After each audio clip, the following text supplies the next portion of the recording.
안녕하세요. 잠시만요. 네. 잠시만요. 이거구나. 네. 지금 한 번 더 들어오시면은 바로 시작하도록 하겠습니다. 네. 시작해도 되죠? 네. 시작하기 전에 인사부터 드리겠습니다. 안녕하십니까. 대신 자산신탁 정재관 팀장입니다. 인사드리겠습니다. 네. 이렇게 연말에 바쁘신데 이제 귀한 금요일 오후 시간에 이렇게 찾아와 주셨으니까요. 소중한 시간 내주셨으니까 저도 오늘 최대한 도움을 드릴 수 있도록 열심히 한번 해보도록 하겠습니다.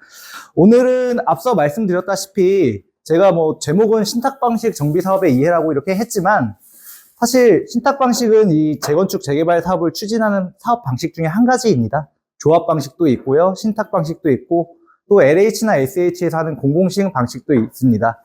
이 세 가지 방식들이 뭐가 좋고 뭐가 나쁘다가 아니고 우리 사업지에 어떤 사업이 가장 잘 적합한지 그거를 이제 판단해 주시면 될 것 같습니다. 이 세 가지 사업 방식 모두 각각의 장단점이 있기 때문에 우리 사업지에 맞춰서 어디가 좋은 건지를 검토하시고 그 방향으로 서로 이야기를 하시면은 정말 좋지 않을까 그렇게 먼저 말씀을 드리고 시작하도록 하겠습니다. 자, 오늘은 먼저 목차입니다. 정비사업에 대해서 먼저 좀 말씀을 드리고 그 다음에 이제 신탁방식 정비사업이 대체 어떤 건지 그리고 신탁방식 정비사업에 대해서 말씀을 드리면은 그 기대 효과 대체 어떤 걸 기대하고 신탁방식 정비사업을 하는지에 대해서 좀 말씀을 드리고요. 그 후에 이제 궁금하신 사항 좀 그 질의응답을 받도록 하겠습니다. 먼저 정비사업에 대해서 알아보기 전에 그 들어가기 앞서서 좀 편하게 저는 좀 편하게 좀 진행하는 걸 좋아해서 좀 주고받고 했으면 좋겠습니다. 흔히들 정비사업 굉장히 오래 걸리죠. 정비사업 하면은 긍정적인 이미지보다는 사실 부정적인 이미지가 먼저 떠오르실 겁니다. 시간도 굉장히 장기간 걸리고 여기 나와 있는 거는 최근 기사는 아니에요. 2016년에 국토부에서 발표한 보도자료인데요. 좀 많이 시간이 전이죠. 그리고 2016년이면은 부동산 경기가 조금 안 좋았다가 이제 좋아지기 시작하는 그 당시이긴 하지만 보시면 아시겠지만 과거까지 그리고 현재까지 이제 여러분들의 인식이 정비사업은 굉장히 오래 걸린다. 내용을 보시면은 추진위에서 조합 설립까지 과거에 평균 5년 이상 4년 소요. 그리고 조합에서 사업시행인가라는 인허가 절차를 받는데 2.4년. 사업시행인가에서 관리처분인가라는 절차를 받는데 또 2.4년. 그리고 보시면은 주요 지연 사유로는 소유자님들 간의 갈등, 사업 지연, 사업성 저하, 그리고 또 시공사와의 갈등, 아니면은 협력업체와 갈등, 여러 가지 부정적인 그런 느낌이 많죠. 그러면은 좀 궁금합니다. 대체 정비사업이 왜 이렇게 오래 걸릴까요? 사실. 여기에 대해서 어떻게 생각하시는지 좀 사실 궁금합니다. 정비사업이 대체 왜 이렇게 오래 걸리는지, 정말 문제가 정비사업이 있는 건지. 그런데 이 정비사업이 오래 걸리는 거는 사실 저는 정비사업만이 가지고 있는 사업의 고유적인 특성, 정비사업의 구조적인 원인이라고 생각을 합니다. 첫 번째, 정비사업도 똑같은 사업입니다. 똑같은 사업인데 좀 특이한 게 있어요. 정비사업은 그 해당 구역의 소유자님들이 모두가 주인인 사업이에요. 물론 땅의 크기, 집의 크기에 따라서 지분은 좀 차이가 있을지는 모르겠지만 그래도 의결하실 때는 각각 한 표씩 의결을 하시고요. 다시 말해서 주인, 대표가 굉장히 많은 사업이죠. 그러면은 그렇게 사람들이 많으면은 당연히 생각하는 게 여러 가지 방향이 나옵니다. 뭐가 맞고 틀렸다가 아니고 다른 거죠. 그리고 대부분의 그 생각은 다를 수는 있지만 다들 옳으신 말씀이에요. 왜냐? 한 가지 예를 들면은 어떤 분들은 나는 분담금이 너무 걱정돼. 분담금이 조금만 나왔으면 좋겠어. 공사비도 적당히 하고 빨리 진행해서 분담금이 적었으면 좋겠어. 이렇게 주장하시는 분이 있고요. 또 어떤 분은 나는 분담금을 조금 더 내더라도 아파트를 정말 명품 아파트, 좋은 아파트를 비싸게 팔아서 좋은 집에 들어가고 싶어. 둘 다 맞는 말씀이세요. 또 어떤 분은 나는 재건축 사업 하기 싫어. 나는 지금 살고 있는 게 좋아. 걱정돼. 이것도 맞는 말씀이시죠. 그러니까 주인이 많고 대표가 많다 보니까 의견도 당연히 많을 수밖에 없고 그러다 보니까 다양한 의견이 있고 이게 잘 조율이 안 되면은 아무래도 갈등이 생길 수가 있겠죠. 그리고 또 문제가 주인은 정말 많으신데, 대표는 많으신데, 사실 이 정비 사업을 경험해 보신 분들은 많지는 않습니다. 학교에서 배우는 것도 없고요. 정비 사업을 하려고 소유주로 참여를 하려면 일단 집이든지 땅이든지 있어야 되는데 대부분 어린 나이에는 경험하기 힘들죠. 그러면 최근엔 투자자분들이 많으셔서 뭐 여러 번 경험하시는 분들도 계시긴 하지만 보통은 인생에 한 번, 두 번 경험을 한다고 해도 직접 나서서 사업을 하기보다는 소유주로서, 조합원으로서 투표를 하는 정도. 그렇기 때문에 사실 이 구조적으로 정비 사업은 시간이 오래 걸릴 수밖에 없습니다. 초반에. 또 이 사업이라는 거를 추진을 하려면은 돈이 필요하죠. 적시적소의 돈을 나가야 되는데 본인이 직접 각출하지 않는 이상 자금이 없습니다. 초반에는. 그러면은 이 모든 게 어우러져서 빨리 정리가 안 된다고 하면은 갈등이 또 갈등을 부르고 그러면 사업성이 저하되고 사업이 지연되고 그러다 보니까 이제 흔히들 생각하시는 정비 사업이 좀 문제가 있다. 그렇게 되는 건데요. 그러면은 이 정비 사업을 성공하려면 어떻게 해야 될까요? 정비 사업을 성공하기 위해서는 사실 그렇게 복잡하지는 않습니다. 왜? 제가 정비 사업도 하나의 사업이라고 말씀을 드렸잖아요. 이 사업을 하면은 뒤에서 자세히 말씀드리겠지만 결국에 사업을 성공하려면은 돈을 많이 버시면 되는 거죠. 그리고 빨리 사업을 진행해서 만약에 재건축 사업이나 재개발 사업을 원한다면은 빨리 입주할 수 있으면은 그게 사업에 성공하는 거 아니겠습니까? 네. 그러면은 이거를 좀 더 자세히 좀 말씀을 드려볼게요. 정비 사업 말씀드린 바와 같이 똑같이 사업입니다. 사업이에요. 모든 사업은 수입이 있고 지출이 있죠. 수입이 크면 클수록 돈을 많이 버시는 거고요. 지출을 줄이면 줄일수록, 아끼면 아낄수록 비용이 좀 덜 나가죠. 그러면은 수입, 번 돈에서 비용을 조금만 내면은 개발이익이라고 하는데 개발이익이 커지겠죠. 이익이 커지잖아요. 그럼 그 이익이 누구한테 가느냐? 소유주님, 조합원님들한테 갑니다. 결국에는 죄송합니다. 수입을 높이고 비용은 줄이고 그러면서 당연히 사업은 신속하게 간다. 그러면 금융비용이라든지 갈등도 줄어들 거고 이게 정비 사업을 성공하는 방법입니다. 아주 간단해요. 딱 세 가지. 수입은 높이고 비용은 줄이고 속도는 빠르게. 그러면 먼저 수입에 대해서 좀 말씀을 드릴게요. 저희 사업의 수입이 언제 생기죠? 분양했을 때죠. 분양 언제 하죠? 다 짓고 하죠. 나중에 하죠. 수입이 나중에 들어와요.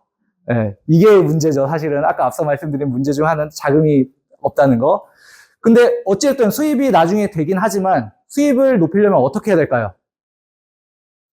아파트를 최대한 많이 짓고 많이 팔고 빨리 짓고 비싸게 팔면 또 수입이 많이 늘어나겠죠.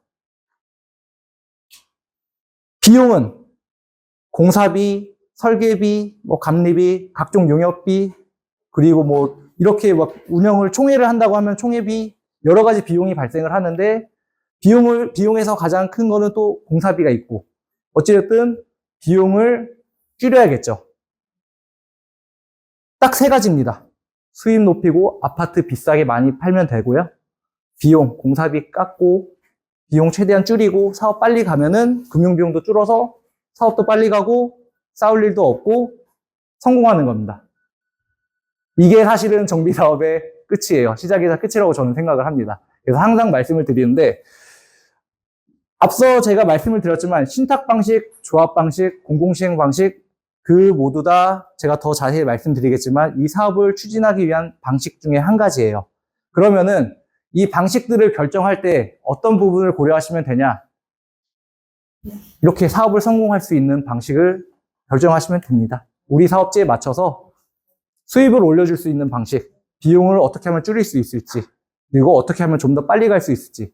이 세 가지에 좀 포커스를 두고 사업 방식을 검토하시면은 조금 더 여러분께 도움이 되지 않을까, 그렇게 말씀을 드리고 싶습니다. 왜냐하면은 이 정비 사업이라는 게 굉장히 복잡하고 절차도 많고 보시면은 절차가 굉장히 많습니다. 이걸 간단하게만 써놓은 거고 이 사이사이에 인허가 절차라든지 그런 게 다 들어가요. 그런데 절차가 많고 길어 보이긴 하지만 실제로는 여기 나온 게 끝이에요. 먼저 편하게 어떤 식으로 진행되는지 말씀을 드리겠습니다. 각각 뭐 사업지마다 다르겠지만 먼저 처음에 정비계획을 수립하게 됩니다. 이 정비계획이라는 거는 우리 사업의 가장 기초가 되는, 기본이 되는 계획이에요. 그러면은 정비계획을 수립하고 동의서를 그때 받아야 됩니다. 법적으로. 동의서를 받아서 정비구역을 지정을 하는데 이 정비구역 지정 단계가 과거에는 한 5년 걸렸어요. 지금은 서울시에서 뭐 예를 들어 신속통합기획이라든지 그런 서울시의 제도를 도입해서 2.5년에서 뭐 2년까지 줄여준다. 근데 물론 사업지마다 기간이 조금 차이가 있을 수는 있습니다. 어찌됐든 이 정비계획이라는 정비구역이 지정이 되면은 저희 사업에 대한 가장 기본적인 사업 계획이 결정이 되는 거예요.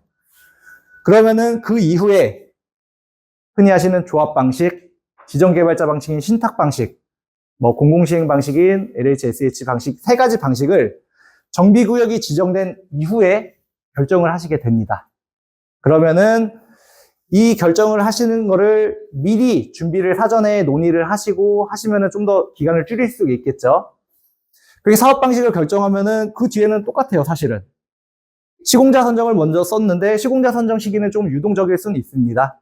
뭐 좀 뒤에 뽑을 수도 있고 빨리 뽑을 수도 있는데 조합 설립이라든지 신탁 지정개발자 지정 이후라든지 사업시행자 지정 이후라든지 그 이후에 시공사를 뽑고 통합심의 정비계획이 이 큰 계획이라고 하면은 그 계획 안에서 내가 들어갈 아파트에 대한 세부적인 내용을 좀 더 구체화된 계획이라고 보시면 될 거예요.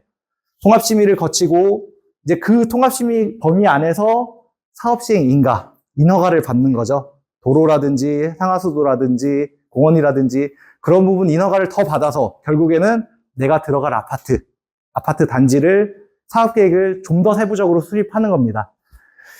이 사업시행 인가까지 받게 되면요. 사업시행 인가는 결국엔 내가 들어갈 아파트예요. 인허가를 받은 겁니다. 그러면은 그 날을 기준으로 저희는 감정평가를 합니다.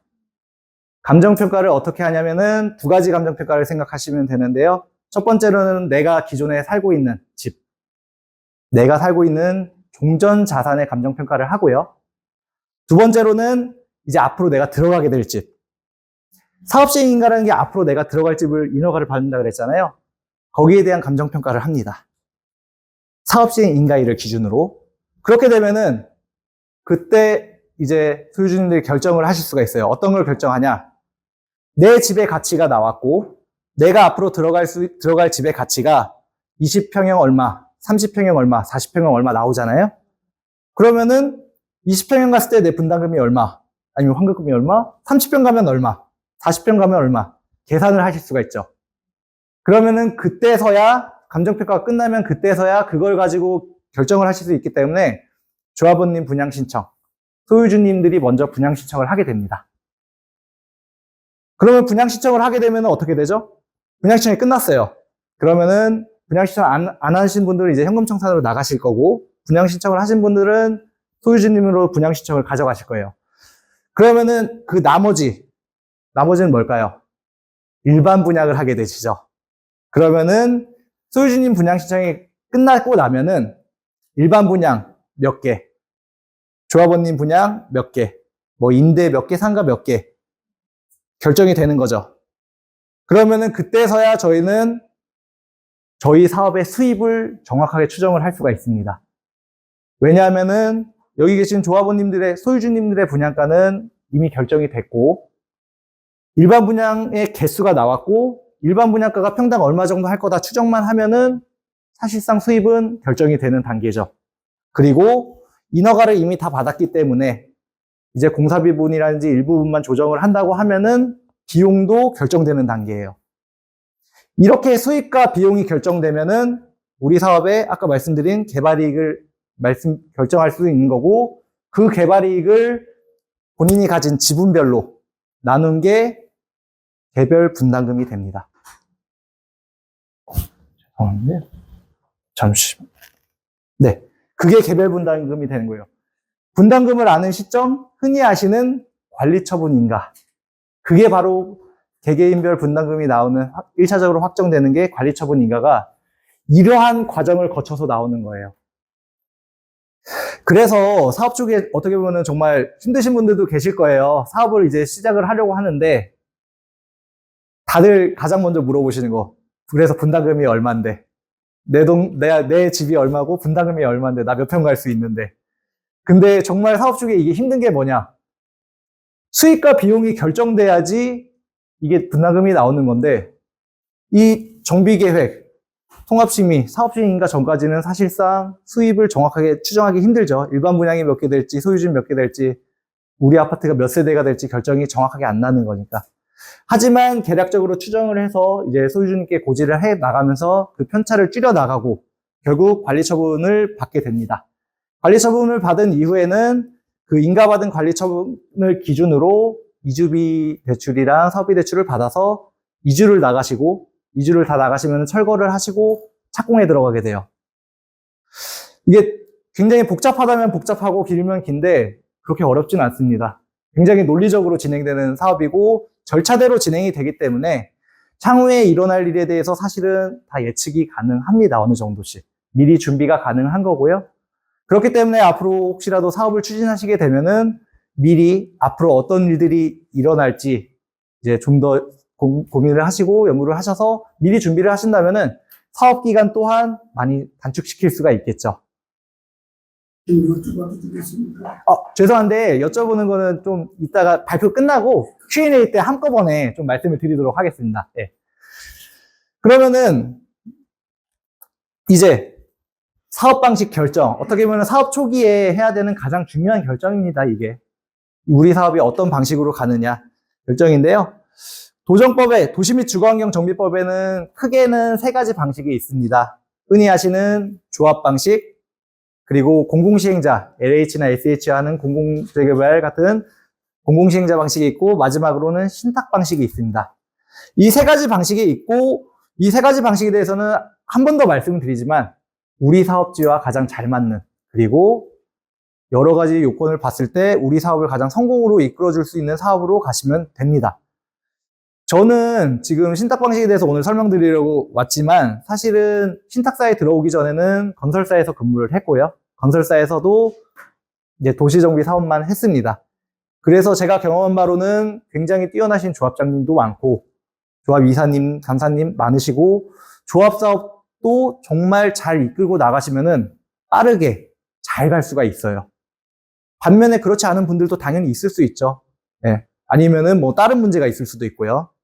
그렇기 때문에 어떤 방식이 좋다 아니다는 그냥 객관적으로 고민을 하시고 또 지역마다 또 자기가 살고 있는 구역마다 아파트마다 다 의견이 있으실 거예요. 그렇게 해서 가장 좀 수월하게 원만하게 사업이 될 수 있는 방식으로 가면은 그게 최고의 선택이라고 생각을 합니다. 그러면은 조금 더 자세히 말씀을 드리겠습니다. 사업 방식별로 비교를 해드리자면은 먼저 조합 방식, 가장 일반적인 방식이죠. 조합의 사업 시행자는 조합입니다. 그리고 의사결정기구는 조합총회. 이제 소유주 조합원님들이 모두 모여서 총회에서 투표를 통해서 결정을 하게 돼요. 중요한 의사결정은. 관련돼서는 이제 관련 법, 도정법에 다 나와 있고요. 운영기구. 그러니까 이 총회를 하려면은 뭐 아무 때나 그냥 하고 싶다고 뭐 다 할 수 있는 건 아닙니다. 이 의결기구에서 심의를 거치고, 이사회의 심의를 거치고, 대의원의 의결을 받아서 총회로 안건을 상정을 하면은 그 안건에 대해서 투표하시는 거예요. 심의 의결기구가 이사회 및 대의원회가 있습니다. 그리고 조합에는 조합정관이라는 규정이 있어가지고 조합 정관에 따라 조합을 운영을 해야죠. 그리고 자금 조달. 아까 말씀드린 자금 조달은 조합은 사실 조합원님들이 다 각출해서 사업을 진행할 수 없기 때문에 일반적으로 협력업체보다는 시공사라는 말을 쓰겠습니다. 건설사. 건설사가 선정된 이후에는 건설사의 대여금을 통해서 사업을 추진하십니다. 그러면은 공공시행 방식은 일단 넘어가고 제가 신탁 방식에 대해서 그냥 바로 비교를 하겠습니다. 큰 차이가 없는 부분이 있고요. 신탁 방식은 사업 시행자는 일단은 신탁사입니다. 그렇다고 뭐 뒤부분부터 말씀을 드리고요. 의사결정. 신탁사가 사업 시행자라고 해서 신탁사 마음대로 할 수 있는 건 아닙니다. 조합의 총회와 동일한 토지 등 소유자 전체 회의라고 여기 소유주분들이 오셔서 직접 투표를 해서 안건을 의결을 해주셔야 사업이 진행이 가능합니다. 운영기구는 이사회 및 대의원의 기구가 약간 버무려진 기구인데요. 정비사업위원회라는 이제 내부 기구를 두고 안건을 심의 의결을 합니다. 그리고 조합 정관과 동일한 시행 규정을 통해서 내부적으로 운영을 하게 되고요. 다만 큰 차이가 있다고 하면은 자금 조달 부분입니다.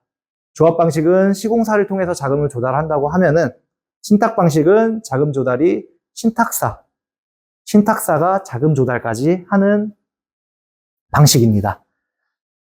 그래서 소유주님들의 의사라든지 거기 의사결정 기구라든지 총회라든지 그런 거는 전반적으로 일치합니다. 다만 차이가 있다고 하면은 자금 조달을 누가 하느냐. 또 약간의 차이가 사실 더 있긴 합니다. 조합 같은 경우에는 법인격이고요. 신탁사 같은 경우에 이제 정비사업위원회는 사실 아직까지는 법인격이 아니에요. 약간의 차이가 있습니다. 거기에 따른. 근데 그거는 좀 미미한 사항이니까 혹시라도 질문 주시면 이따 설명드리도록 하겠습니다. 추진 절차를 좀 비교해 봤을 때 사실 인허가 절차, 조합 설립인가나 사업 시행자 지정 고시 이후로 인허가 절차는 동일합니다. 다른 게 없어요. 그러면은 과거에 지금도 그렇긴 하지만 뭐가 다르냐? 사실 정비구역 지정 고시 이후에 조합 방식은 추진위원회를 설립을 하고 조합 설립을 했었죠. 그런데 법이 지금 개정이 됐죠. 그래서 추진위원회 설립을 정비구역 지정 고시 이전에도 가능하도록 좀 그렇게 변경이 됐습니다. 그래서 과거에는 이 추진위 부분을 생략할 수 있다는 게 어떻게 보면 시간이 굉장히 한 1년 정도 아니면 더 짧을 수도 있고 길 수도 있지만 절차가 단축된다는 게 굉장히 큰 차이가 있긴 했는데 최근에는 이 업무를 언제 하느냐에 따라서 좀 차이는 좀 줄어들 수 있을 것 같습니다. 그리고 결국에는 동의서가 얼마나 빨리 나오느냐, 어떤 방식이든 간에 동의서가 빨리 나오면은 사실 빨리 갈 수 있는 거고요. 동의서가 늦게 나오면은 그만큼 좀 사업이 지연되는 부분이 있습니다. 네. 그래서 사업 절차에 대해서는 사실 큰 차이가 없다고 봐도 무방합니다. 그러면은 신탁 방식 정비 사업에 대해서 조금만 더 이제 자세히 말씀드리도록 하겠습니다.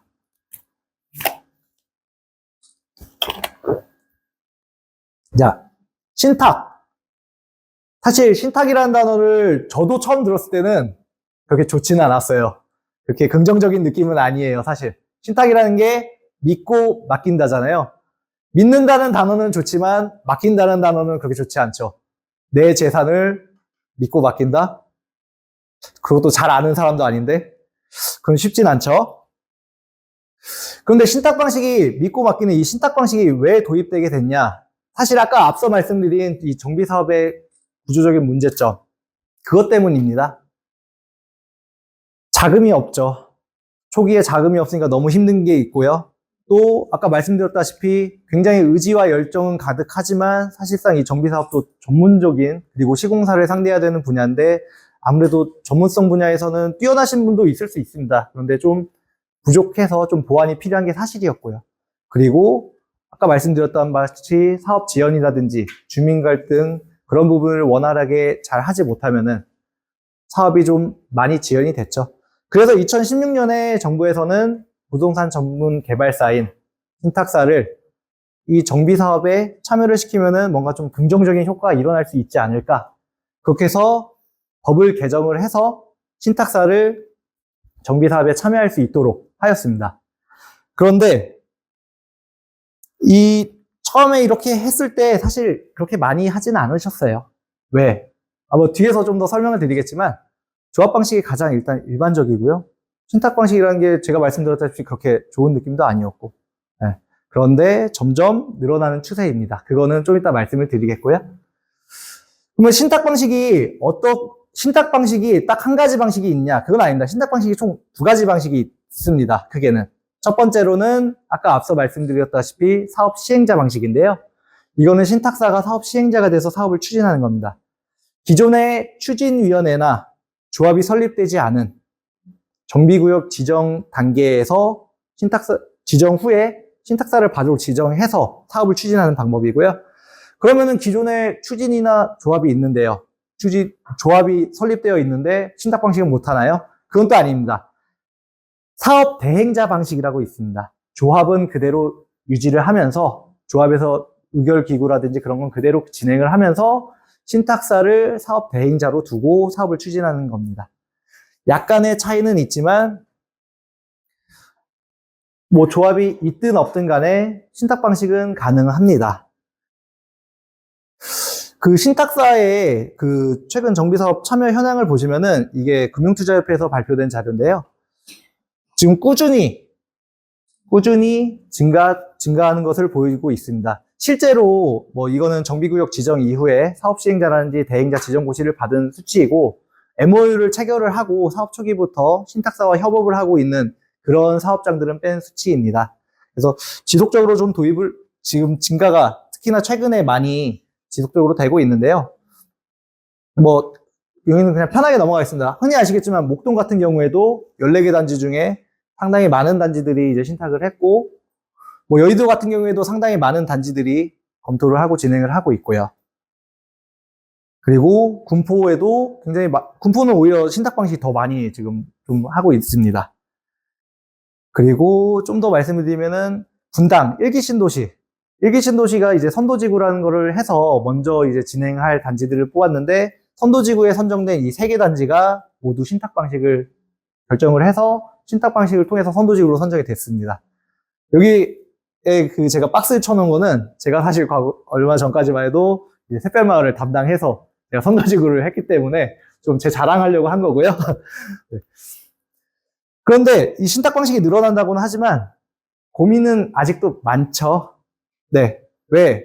신탁 방식이 제가 늘어난다고는 했지만 실제로 조합 방식에 비교해서는 아직 적습니다. 조합 방식이 훨씬 더 많고 그 말은 성공 사례도 사실 조합 방식이 많아요. 성공하지 못한 사례도 많겠지만 조합 방식이 굉장히 많습니다. 사례가 많고요. 그리고 일반적이지 않죠.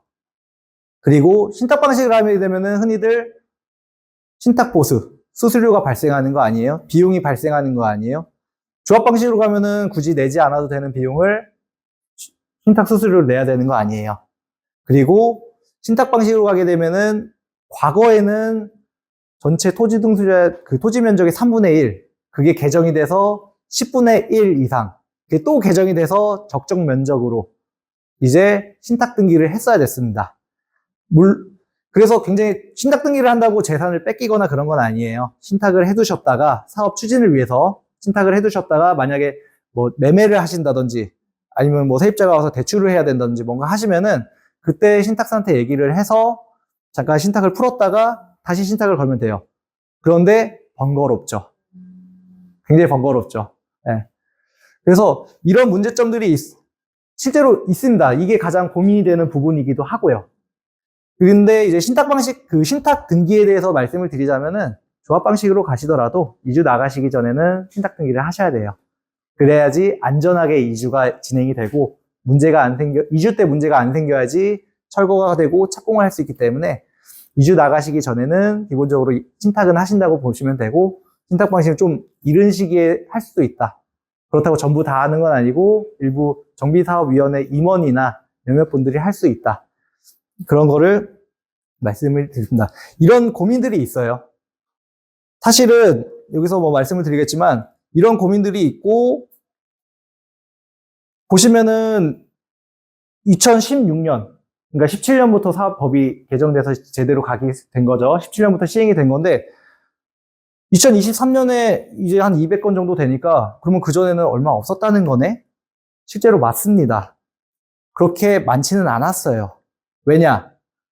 신탁이라는 자체에 대해서 일반적이지도 않고 그렇게 막 잘 모르고 내용을 일단 그랬는데 이제 그 2022년에 사고가 한번 터지죠.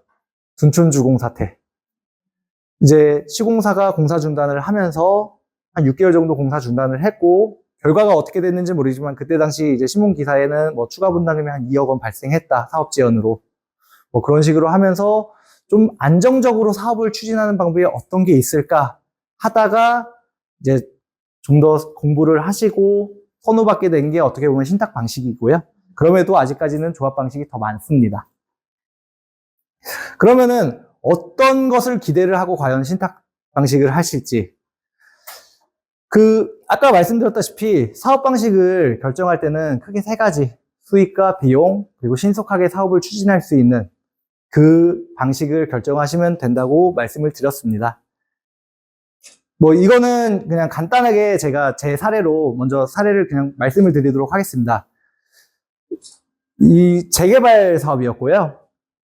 주민 제한형이 아니고 이제 재개발 후보지로 신속통합기획 후보지로 공모돼서 선정된 재개발 사업지였는데 최초에는 신탁 방식에 대해서 검토를 안 하신다고 하셨어요. 그랬다가 이제 신속통합기획 재개발 사업 이제 공모 방식은 서울시나 구에서 이제 용역업체, 도시계획업체를 선정을 해서 이제 거기서 직접 용역을 하고 주민분들과 협업을 통해서 이제 정비계획을 수립을 하는데 최초 22년 9월에 군화시에서 선정한 업체에서 가져온 사업 계획안입니다. 용적률이 기존의 1종, 2종 지역이기 때문에 용적률이 낮을 수밖에 없는데 용적률도 굉장히 낮고요. 200% 초반에 세대수도 한 770개. 그리고 그 장소가 이제 봉제시설, 공장들이 많은 지역이었기 때문에 그 비선호 공공시설을 공유산업시설이라고 해서 넣어놨고 또 이 아래쪽에 표시된 3번 쪽이 사실 평지에 굉장히 좋은 땅인데 저기를 토지를 약간 기부채납해서 공원을 만드는 그런 식으로 사업계획안을 짜왔습니다. 그래서 주민분들이 사실 굉장히 놀라셨죠. 그러고 이대로 있으면 안 되겠다 해서 사실 이제 신탁사 제가 담당을 했었으니까 미팅을 해서 좀 이거를 좀 개선을 시켜달라. 그렇게 해서 이게 2024년 7월 정비구역 지정된 내용인데요. 어떻게 개선이 됐냐면은 일단은 기존의 용도지역이 1종에서 2종 200% 수준에서 2종에서 3종 258%, 50% 이상이 올랐고요. 세대수가 당연히 올랐겠죠. 770에서 974세대 약 200세대 늘어났고 임대세대는 크게 늘어나진 않았습니다. 그리고 아까 공유산업시설 좀 안 좋아 보이던 그런 봉제시설이 공공청사 아무래도 좀 더 선호도가 있는 그 공공성이 있는 시설로 변경이 됐고 아까 말씀드린 이 남쪽이 되게 평지고 좋은 땅이었다고 했는데 이 부분은 토지기부 체납이 아닌 아파트를 지어서 할 수 있도록 그리고 그럼 기부 체납은 저희는 해야 됩니다. 얻어가는 게 있기 때문에 기부 체납은 어떻게 하냐? 지상 땅을 주기보다는 시설물로 지하 주차장이라든지 건축물로 그렇게 하는 걸로 변경이 됐었죠. 사실은 이게 저희 만약 정비계획을 수립하는 과정에서 수입을 극대화하는 방법 중에 하나입니다. 이 정비계획이라는 게 제가 아까도 말씀드렸다시피 이 사업의 가장 기본이 되는 계획인데요. 지금 사업성을 최대한 끌어올려야 나중에 굳이 변경할 필요가 없는 거죠. 앞단에서 할 수 있는 부분이고요. 또 한 가지 사례는 이제 그런데 또 추가적으로 말씀드린 게 이 업체가 시나구에서 선정됐다고 했는데 이게 다 신탁사만의 저희가 잘라서 다 했던 건 아닙니다. 물론 그 업체들과 주민들과 신탁사 이 모두가 협업을 해서 만들어준 결과고요. 그 다음은 이제 아까 분당의 선도지구 말씀드렸는데요. 선도지구 3개 단지가 모두 신탁사를 방식으로 선정을 했고 그렇게 했는데 분당의 약 58개 현장에서 약 8만 세대가 이 선도지구가 되기 위해 그러니까 사업을 가장 먼저 가기 위해 이제 다 도전을 했어요. 경쟁을 했는데 공모 조건이 있었습니다. 공모 조건 중에 가장 큰 게 뭐였냐? 공모 동의서 제출이었어요. 근데 만점이 몇 프로냐? 95%입니다. 95%의 동의를 받아야 만점이 나오는 거였어요. 말이 안 되죠. 사실 저도 이거 하기 전까지만 해도 말도 안 된다고 했습니다. 근데 최종적으로 공모 신청할 때 제가 담당했던 현장은 95.32%의 동의율을 달성을 해서 제출을 했습니다. 그리고 저희 현장 말고도 신탁 방식을 선택한 현장들 모두 95% 이상. 물론 신탁 방식을 선택하지 않은 현장도 한 2개 현장 정도는 95% 이상 동의를 달성했어요.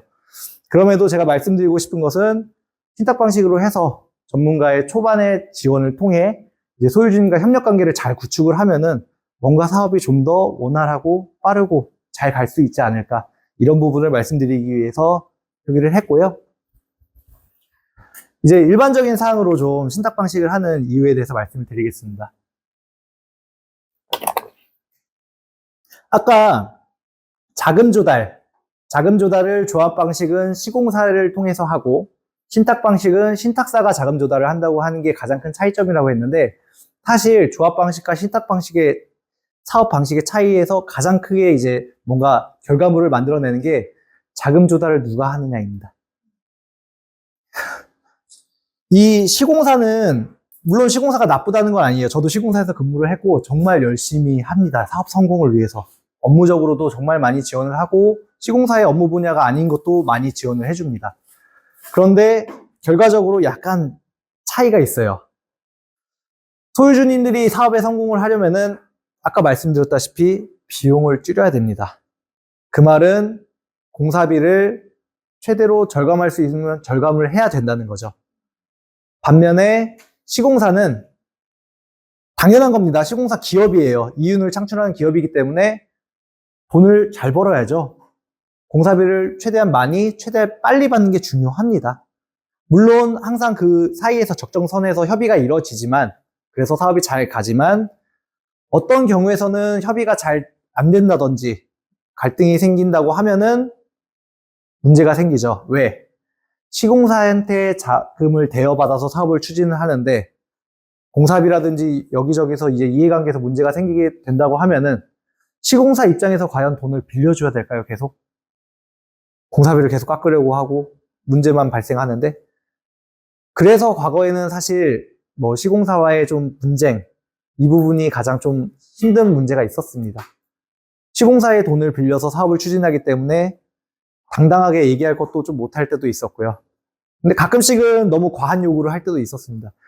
그리고 아무래도 이게 전문성도 조금 부족하니까 더 발생할 수 있었던 문제죠. 반면에 신탁 방식으로 가게 되면은 신탁 방식은 신탁사가 자금을 조달한다고 말씀드렸습니다. 그러면은 공사비 협상을 한다고 할 때도 당당하게 말씀을 하실 수가 있는 거죠. 공사비 협상이 좀 지연된다든지 문제가 생긴다고 해도 신탁사에서 자금을 안정적으로 지원하기 때문에 사업이 뭐 중단되든지 사업비가 중단되는 그런 문제가 발생하지 않기 때문에 결국 다시 말하면은 사업의 주도권을 소유주님들이 조금 더 가져올 수 있다. 이 부분을 말씀을 드리려고 하는 거고요. 사실은 여기서 조금 더 큰 게 나옵니다. 자금 조달뿐만이 아니라 공사비 지급 조건이 약간 다릅니다. 조합 방식으로 가게 되면은 흔히 뭐 이게 무조건 고정된 방식은 아니고 가장 일반적인 방식을 말씀드린 겁니다. 분양불 방식으로 공사비를 줍니다. 분양불이 뭐냐? 저희가 분양을 해야지 수입이 들어오잖아요. 분양을 하면 분양 수입이 들어오면은 그 분양 수입을 공사비로 제일 먼저 줍니다. 공사를 얼마 했든 간 상관없이 분양 수입이 들어오면은 공사비에 제일 먼저 주게 됩니다. 그러면은 아무래도 시공사는 공사비를 빨리 받아가려면 분양이 잘 돼야겠죠. 그러면은 분양가를 너무 높게 하는 것에 대해서 좀 부담이 있겠죠. 네. 그리고 두 번째로는 네.